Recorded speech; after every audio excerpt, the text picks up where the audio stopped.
ఇక నాగర్ కర్నూలు జిల్లాలో దొంగలు రెచ్చిపోయారు. కల్వకుర్తిలోని సుభాష్ నగర్లో నూతనంగా గృహప్రవేశం చేసిన ఇంట్లో దుండగులు చొరబడ్డారు. ఇంట్లో నిద్రిస్తున్న మహిళ మెడలో నుంచి 3.5 తులాల బంగారు గొలుసుతో పాటు దేవత మెడలోని పుస్తల తాడును దొంగలు ఎత్తుకెళ్లారు. ఇంటి యజమాని లక్ష్మణ్ గౌడ్ ఫిర్యాదు మేరకు పోలీసులు కేసు నమోదు చేసి విచారణ చేపట్టారు.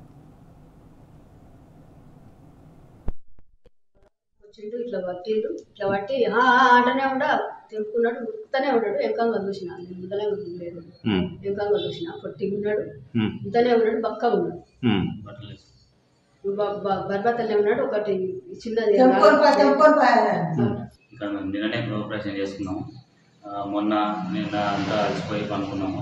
లేట్ నైట్ వల్ల చేసుకొని నిద్రమత్తులో ఉన్నాం. 3-3:30 మధ్యలో దొంగ వచ్చి ఆ గేటు వేసినట్టే ఉంది. కాంపౌండ్ కూడా దుంకి వచ్చి ఈ డోరు అన్నీ క్లోజ్ చేసినాము. ఆ కిటికీ ఒకటి ఎట్లనో ఓపెన్ ఉన్నది. ఆ కిటికీ నుంచి చేయబెట్టి ఆ డోరు బుల్లెం ఓపెన్ చేసి మొత్తం వచ్చి ఇంట్లోకి దొరబడి మా అమ్మ మెడలో నల్లపూసల దండ 3.5 తులాలు ఉంది.